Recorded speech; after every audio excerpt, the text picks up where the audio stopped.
وہ حمزہ کی بھیجی ہوئی لوکیشن پر پہنچ چکی تھی۔ کیسے ہو بڈیز، آج کا کیا پلان ہے؟ آج ہم مووی دیکھیں گے، شاپنگ کریں گے اور اس کے بعد کلب جائیں گے، پارٹی کریں گے، علینا نے پرجوش لہجے میں بتایا۔ شال نہیں آئی کیا؟ حماد نے پوچھا تھا۔ میں نے کال کی تھی اسے، مگر اس کے وہی پرانے خیالات کہ ماں باپ اس کی پتہ نہیں کب جان چھوڑیں گے، ہانیہ کے زہر آلود لہجے میں کہا تھا۔ ہانیہ، علینا، اشال، حمزہ اور حماد یونیورسٹی کلاس فیلوز تھے، باقی چاروں تو رئیس ماں باپ کی بگڑی اولادیں تھیں، مگر اشال کا تعلق مڈل فیملی سے تھا۔ اسے اکیلے کہیں آنے جانے کی اجازت نہیں تھی۔ یونیورسٹی ٹائمنگ میں کافی مرتبہ وہ گھر والوں سے چھپ کر ان کے ساتھ لنچ کرنے گئی تھی، مگر گھر سے بغیر باپ یا بھائی کے اسے باہر جانے کی اجازت نہیں تھی۔ بظاہر یہ سب دوست تھے، مگر حماد فلرٹی انسان تھا۔ اس کی نظر علینا کے ساتھ اشل پر بھی ہوتی تھی۔ اشل کو چھوڑو اور یہ بتاؤ کہ پہلے کہاں جانا ہے؟ حمزہ نے مداخلت کی تھی۔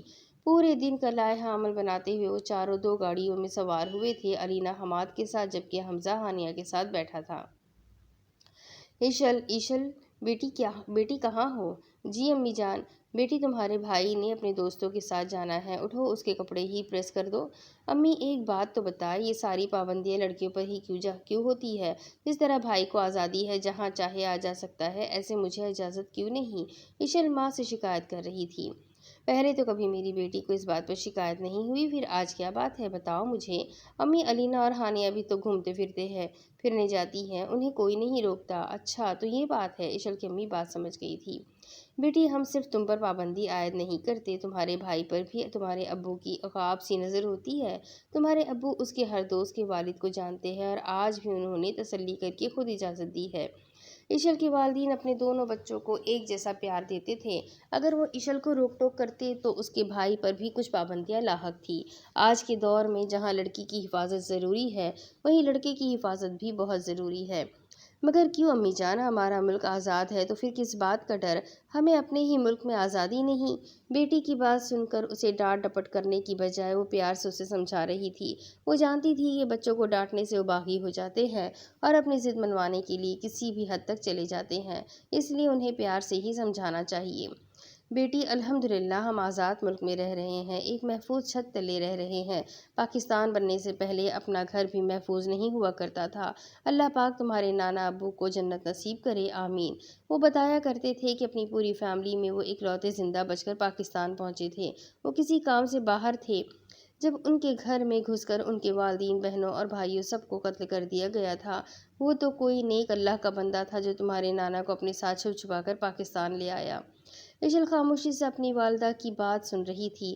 بیٹی، اللہ کا لاکھ لاکھ شکر ادا کرنا چاہیے کہ ہم ایک آزاد ملک میں رہ رہے ہیں، ہمارے گھروں کی چھتیں محفوظ ہیں، ہم محفوظ 4 دیواری میں رہ رہے ہیں۔ مگر کیا امی جان؟ میری بچی، تم ابھی نہ سمجھو، تمہیں اچھے برے کا نہیں پتہ۔ یہ جس 4 دیواری میں تم رہی ہو نا، اس کے باہر کی دنیا بہت ظالم ہے، ہر جگہ درندے گھات لگائے بیٹھے ہیں کہ کب کس کا شکار کرے۔ بیٹی، اس آزاد ملک میں ہی بہت سے بھیڑیے موجود ہیں جو نہ لڑکی دیکھتے ہیں نہ لڑکا، جنہیں بس شکار چاہیے۔ یہ درندہ صفت لوگ تو ہر معاشرے میں پائے جاتے ہیں، ان سے حفاظت بہت ضروری ہے میرا بچہ۔ انہوں نے آخری جملہ اشل کے ہاتھ پر ہاتھ رکھتے ہوئے پیار سے سمجھایا تھا۔ جی امی جان۔ اشل کو بہت سی شکایتوں کے جواب مل گئے تھے اور وہ پرسکون تھی، مگر دوستوں کے ساتھ نہ جانے پر وہ اب بھی افسردہ تھی۔ چلو اٹھو، بھائی کے کپڑے پریس کر دو، تم نے تو مجھے بھی باتوں میں لگا دیا، اس کے سر پر پیار کرتے چت لگاتے ہوئے انہوں نے کہا تھا۔ جی امی جان۔ وہ چاروں سارا دن گھومنے پھرنے کے بعد ایک کلب میں داخل ہوئے تھے اور اس کی رنگینیوں میں کھو گئے تھے۔ علینا اور حماد ڈرنک کر کے ڈانس میں مصروف تھے۔ حمزہ ڈرنک کے 2 گلاس لایا، ایک خود پیتے ہوئے اسے دوسرا ہانیہ کی طرف بڑھایا جو کہ کسی کی ٹکر سے نیچے گر گیا، اور حمزہ نشے میں دھت اس آدمی پر چلانے لگ گیا۔ ہانیہ کا موڈ بری طرح خراب ہو چکا تھا، اس لیے وہ کلب سے باہر نکل آئی۔ حمزہ جو اس کے پیچھے لپکا تھا، آنکھیں دھندلا جانے کے باعث اسے دیکھ نہ پایا۔ وہ چاروں اکثر کلب جایا کرتے تھے، مگر ہانیہ اور علینا کی موجودگی میں وہ دونوں ڈرنک نہیں کرتے تھے۔ ہانیہ کا موڈ بری طرح خراب ہو چکا تھا۔ جس وقت وہ گھر پہنچی رات کا 1 بج رہا تھا۔ گرینڈ پا یقیناً سو چکے تھے، اس لیے وہ بھی فریش ہو کر سونے چلی گئی۔ ہانیہ ناشتہ کر رہی تھی جب اسے موبائل اسکرین پر علینا کا نام روشن نظر آیا۔ اس نے نیپکن سے ہاتھ صاف کرتے ہوئے کال اٹینڈ کی۔ علینا، چپ کر جاؤ پلیز۔ دوسری طرف سے اشل کی آواز گونج رہی تھی جبکہ علینا کی ہچکیاں سنائی دے رہی تھی۔ یہ کانفرنس کال تھی جو ایشل نے پہلے پک کی تھی اور وہ علینا کو چپ کروا رہی تھی۔ علینا، ایشل، یہ کیا ہو رہا ہے؟ علینا، تم رو کیوں رہی ہو؟ ایشل، تم ہی کچھ بتاؤ۔ ہانیہ نے پریشانی سے اتنے سوال کی بوچھاڑ کر دی تھی۔ مجھے نہیں پتا، میں بھی پوچھ رہی ہوں مگر یہ کچھ بتا ہی نہیں رہی۔ علینا، بتاؤ کیا ہوا ہے؟ ہانیہ کی بات کا جواب دیتے ہوئے اس نے علینا سے بھی سوال کر ڈالا تھا۔ ایشل، ہانی، سب ختم۔ اس نے پھر سے ہچکیوں کے ساتھ رونا شروع کر دیا تھا۔ یہاں ہانیہ کے پیروں تلے زمین نکل گئی تھی، مگر یہ ادھوری بات ایشل کی سمجھ سے باہر تھی۔ پھر علینا نے ہچکیاں باندھتے ہوئے گزشتہ رات کی ساری روادات سامنے رکھ دی تھی کہ کیسے ان دونوں نے نشے میں دھت ساری حدیں پار کر دی تھی اور حماد ہوش میں آتے ہی کہیں لاپتہ ہو گیا تھا۔ علینا روئے جا رہی تھی جبکہ ایشل اور ہانیہ سکتے کے عالم میں تھی۔